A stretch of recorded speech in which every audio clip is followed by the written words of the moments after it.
Silakan klik tombol subscribe dan aktifkan notifikasi pada tombol lonceng supaya tidak tertinggal video seputar misteri dan pembahasan menarik lainnya, dan klik tombol like juga jika sahabat menyukai video ini. Kenapa orientasi Mojopahit itu lebih ke arah Sumatera dan Jawa? Ya. Sebetulnya hampir semuanya sama. Ya. Jadi gagasan Nusantara yang disebut Nusa Pranusa Nusantara itu Kertanegara, bukan Gajah Mada. Itu kan dari kitab Pararaton itu. Ya. Pararaton itu naskah baru. Seolah-olah Gajah Mada itu yang mempersatukan Nusantara. Tidak. Nusantara sudah dipersatukan sejak zaman Kertanegara. Nah, ini wilayah timur itu praktis sudah menjadi bagian daripada wilayah Singosari waktu itu. Kenapa? Karena nenek daripada Kertanegara, yaitu ibunya dari Raja Wisnuwardana, itu adalah orang perempuan dari Sampaga. Sampaga itu di Sulawesi Barat. Jadi di Sulawesi Barat ini sampai sekarang masih ada desa namanya Mojopahit, macam-macam itu masih ada. Itu sebabnya hubungan Singosari dengan wilayah Sulawesi itu sudah selesai zaman Kertanegara itu. Mereka masih sekerabat dengan kerajaan-kerajaan Gandadiwata, macam-macam itu sudah selesai masa itu.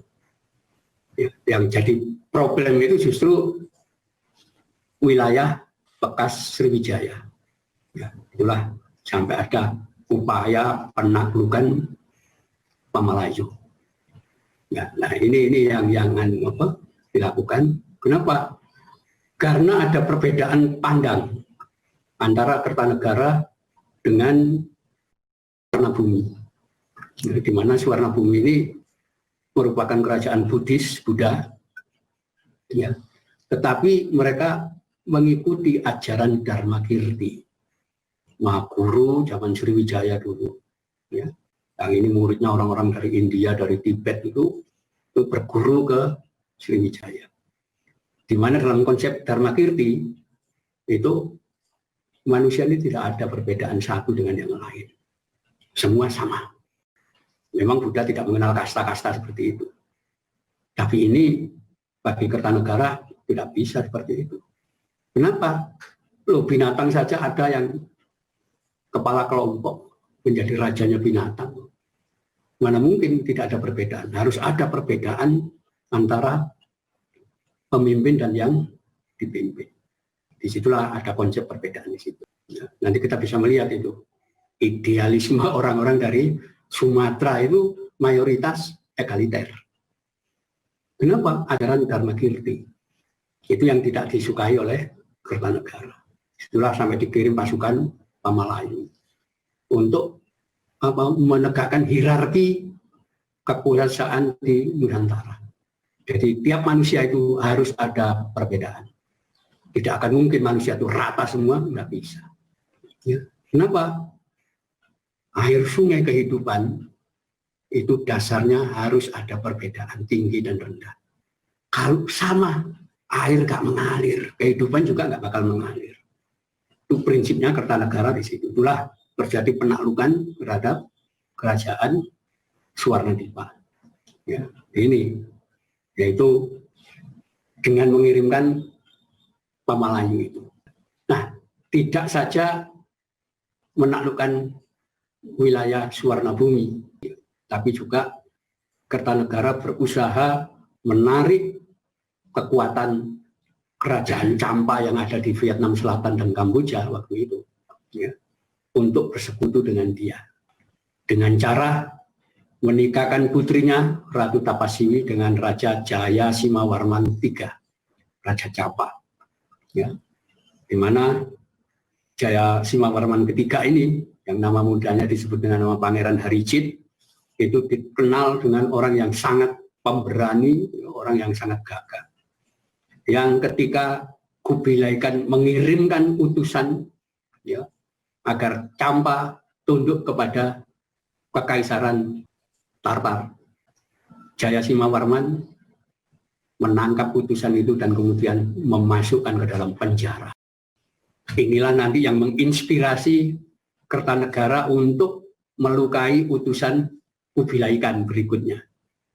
Jadi peristiwa Raja Campa menawan duta dari Kubilai Khan itu lebih dulu.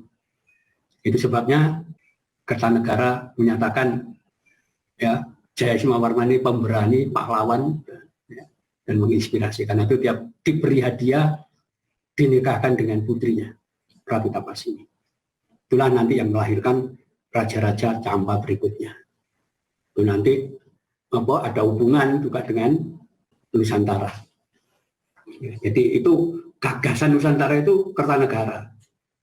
Ya, karena itu dulu lebih dikirimkan ke arah Sumatera dalam rangka penaklukan, karena itu ada perbedaan prinsip antara kerajaan-kerajaan sana dengan. Kenapa? Ya, konsep di wilayah Sulawesi itu ya manusia berbeda. Ya, mana keluarga bangsawan dan mana yang bukan. Itu ada perbedaan. Jadi tidak begitu berbeda ya, antara wilayah timur dengan gagasan Kertanegara, karena kebanyakan masih keluarga semua di situ. Jadi nanti raja-raja Mojopahit itu punya keturunan di wilayah timur itu sudah biasa. Termasuk nanti Mojopahit Brawijaya kelima itu sampai menikah dengan perempuan dari Banda. Itulah nanti lahir anak namanya Bondan Kejawen. Dari kata-kata perempuan Wandan itu Banda, tapi Jawa juga, karena bapaknya Jawa. Bondan Kejawen ini nanti yang menurunkan raja-raja Mataram, terah dari Mojopahit. Jadi gagasan itu sebetulnya Kertanegara, bukan Gajah Mada. Gajah Mada hanya penerus saja.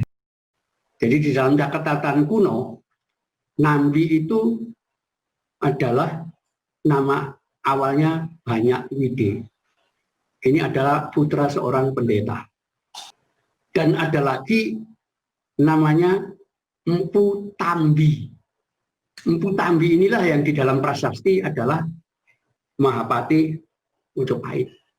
Anaknya Empu Sina dari Lumajang.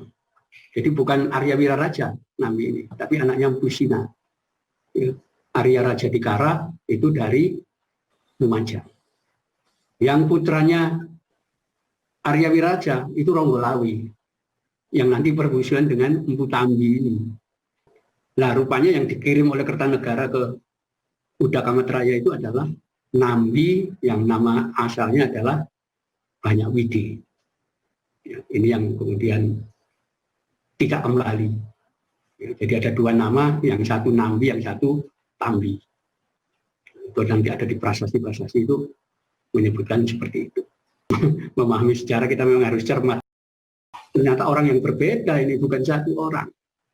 Dan Madura itu mulai zaman dulu sebetulnya pelaut, ya, bangsa pelaut. Sampai lagu utama di Madura itu menceritakan tentang laut. Ya, lagu Ngapote, Pak Lajera, Etang Kale, itu tentang laut, tentang perahu yang kemudian menerjang ombak dan sebagainya. Itu lagu yang dinyanyikan oleh anak-anak sampai dewasa. Artinya leluhurnya orang-orang Madura ini memang pelaut dulu.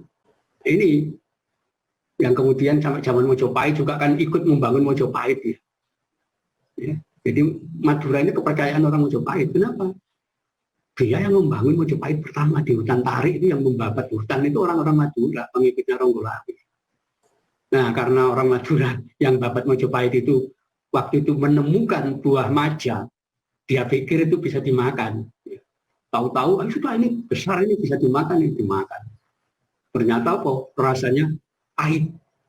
Itulah kenapa tempat itu dinamakan Majapahit, karena kok ada buah maja yang rasanya pahit. Itu nanti ada dalam riwayat pembangunan Majapahit. Itulah nanti yang akan disansekertakan kata-kata maja dan pahit itu menjadi wilwa tikta. Wilwa itu artinya buah maja, tikta itu artinya pahit. Jadi sebetulnya zaman kuno itu Madura sudah lama ya, suku-suku pelaut, suku-suku pengembara itu sudah lama itu. Dan itu kosakata bahasa Madura itu adalah banyak menyerap kosakata bahasa Jawa kuno. Kosakata Melayu itu banyak di Madura. Kenapa? Ya lingua franca, melaut ke beberapa daerah. Ya, jadi hampir tiap pelabuhan pasti ada orang Madura yang dagang di sana, berkeliling ya. Baru belakangan nanti masa Mataram itu Madura betul-betul ditundukkan jadi petani. Tapi sebagian masih melakukan perdagangan, tapi kebanyakan hanya jadi nelayan-nelayan dan perdagangan dekat-dekat itu aja. Itu masa Mataram. Tapi zaman kuno, Madura itu dagangnya sampai ke Cina, sampai kemana-mana. Dan itu banyak ya, nama-nama itu yang hubungannya dengan Madura nanti. Silakan klik tombol subscribe dan aktifkan notifikasi pada tombol lonceng supaya tidak tertinggal video seputar misteri dan pembahasan menarik lainnya, dan klik tombol like juga jika sahabat menyukai video ini.